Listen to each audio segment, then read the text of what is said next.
In this video, we're going to look at the proof of two important theorems about ring arithmetic, which mimic facts that you already know about real arithmetic. The first of our theorems is a theorem that states 0 times anything is just going to be 0. More formally, we're going to say that we have a ring. So we're going to let R under plus and times be a ring. Now, we are not assuming anything about whether or not this ring is commutative or not. We're not assuming that R has a multiplicative identity or not. It's just a ring. We're going to pick any element inside the ring. And no matter what element we pick, we get two important facts. 0 times that A will always be 0, and A times 0 will also be 0. We do need both of these facts because we don't know that the multiplication in the ring is commutative. Well, how would we go about proving this one? Well, I'm going to focus in on looking at the proof of this particular fact. So what we're going to say is we will look at this. So we will look at the proof that 0 times A is equal to 0. And here's how we're going to prove this fact. We're first of all going to notice that 0 times A is equal to 0 plus 0 times A, since 0 is equal to 0 plus 0 in any ring at all. And of course, we have the distributive property, so this mess here, we can distribute it out, and when we do that, we get that 0 times A is going to be equal to 0A plus 0A. And this is by the distributive law. Now, we need to remember that 0A belongs to the ring, so there does exist a minus 0A element inside the ring with minus 0 times A plus 0 times A equal to 0. That's one of our ring axioms. And what I'm going to do is I'm going to pre-add this element to both sides of this equation. And when we do that, what we're going to have is this particular equation. We're going to get that minus 0A plus 0A is going to be equal to minus 0A plus 0A plus 0A. And of course, what I can now do is put parentheses in the indicated positions. And when I do that, we wind up having the equation become 0 is equal to 0 plus 0A.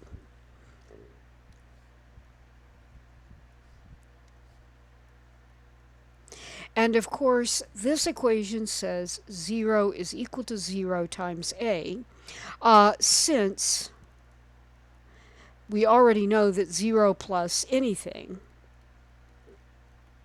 is equal to the anything. And that means we can conclude that 0 times A is indeed equal to 0.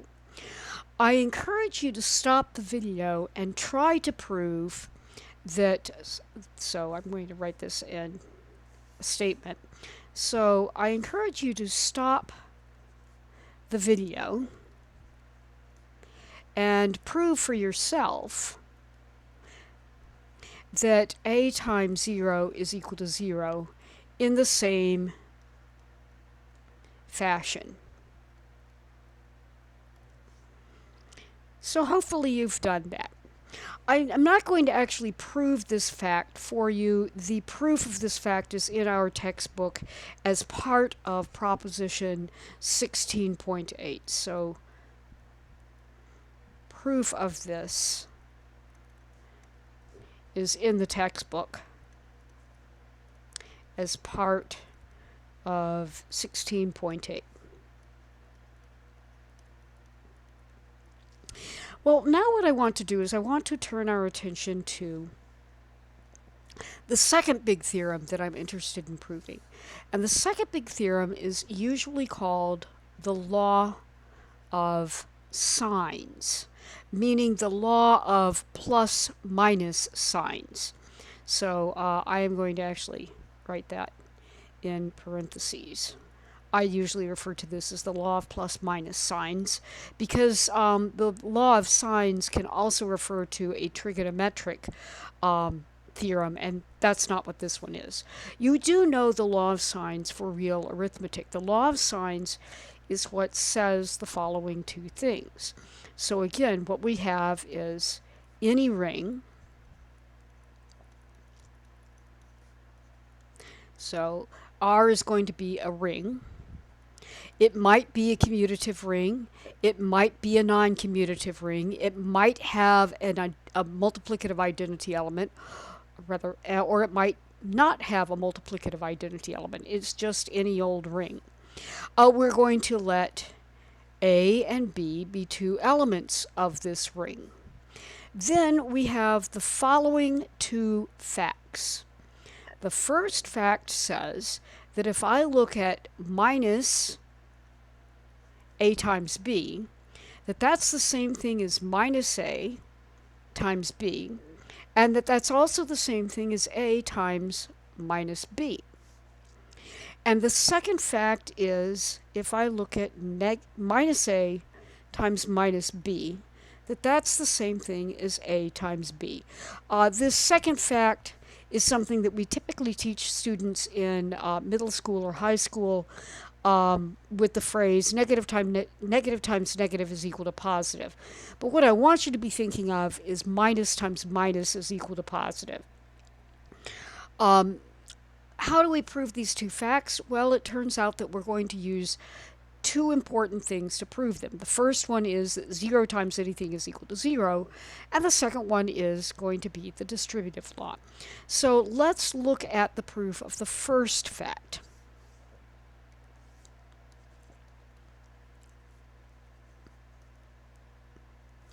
We're also going to be resorting to using the fact that we know that additive inverses are unique. So look for that in this particular proof as well. So how do we prove this thing? Well, let's look at this.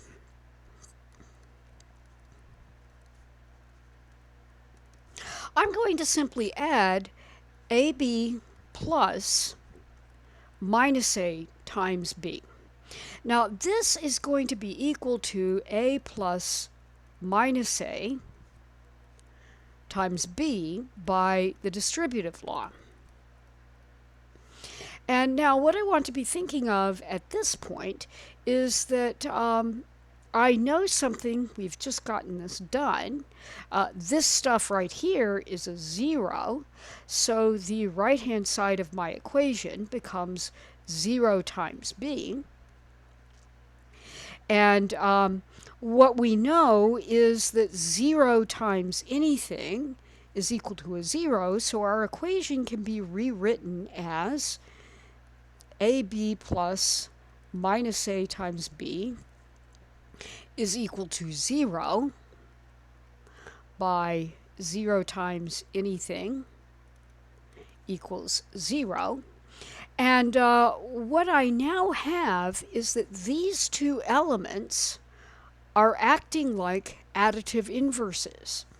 And I know that additive inverses are unique in a ring.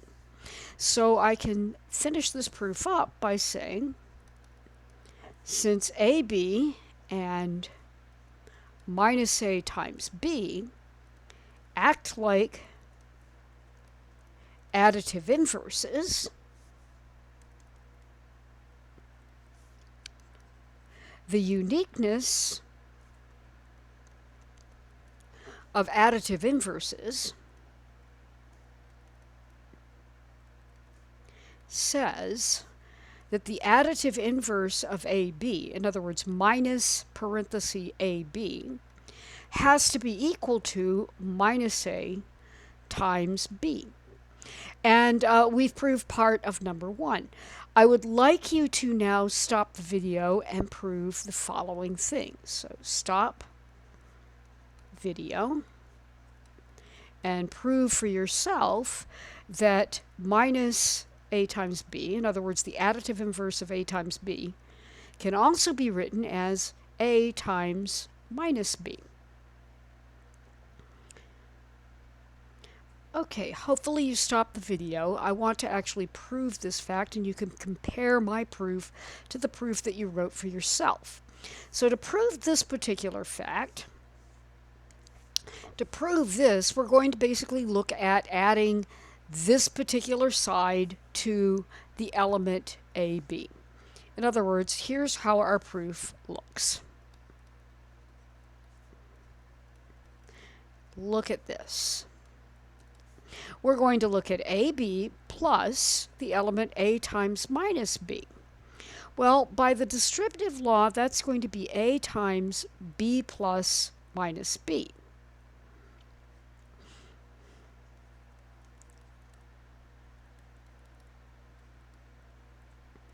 And so we have AB plus A times minus B is going to be A times 0.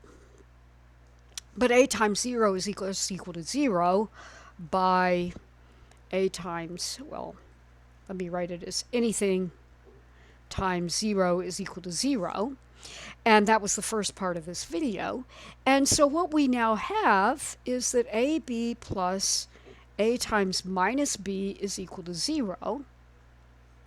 So what we can say is that A times minus B is an additive inverse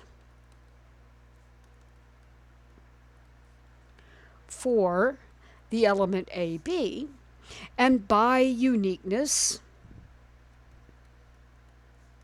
of additive inverses, it turns out that A times minus B has to be the one and only additive inverse of the element A times B, which is usually written as additive inverse of A times B. In other words, minus parenthesis A times B. And so at this point, we can now say that the additive inverse of A times B is equal to, from the first thing that we proved, minus A times B, but it's also equal to A times minus B. And so the first statement in the law of sines is now proved. So at this point, we need to turn our attention to proving the second part of the law of sines. So we're now going to prove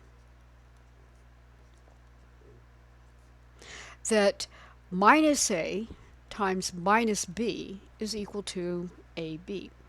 And the proof of this is going to work in very much the same kind of fashion. We're going to basically look at this. I'm going to look at adding minus A times B plus minus A times minus B together. Now the distributive law is going to say that this is minus A times B plus minus B. That's our distributive law.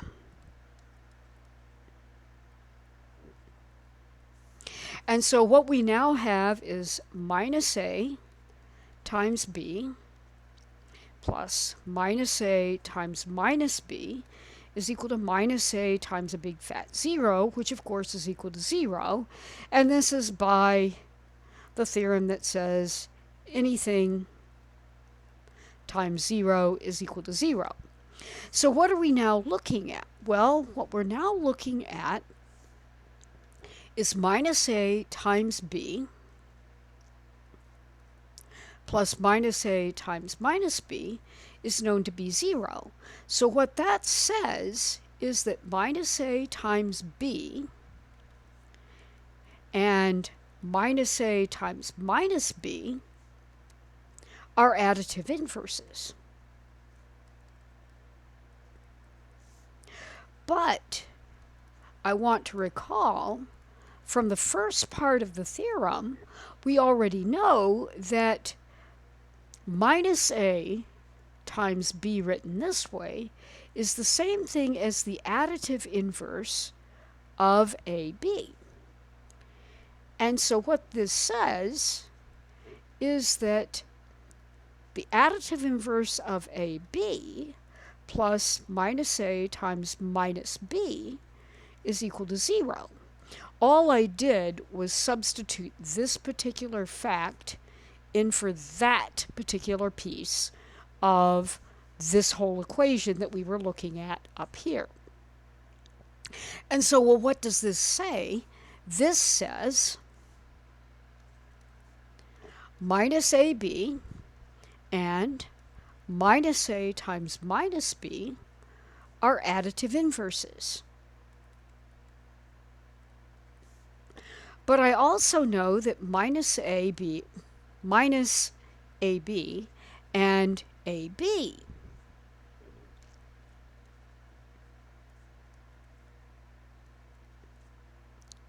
are additive inverses. And what that means is that we can say that minus A times minus B has to equal A times B by the uniqueness of additive inverses. And that completes the proof of the law of signs. Now, it's important to realize a couple of things. I want to make one note. In a ring,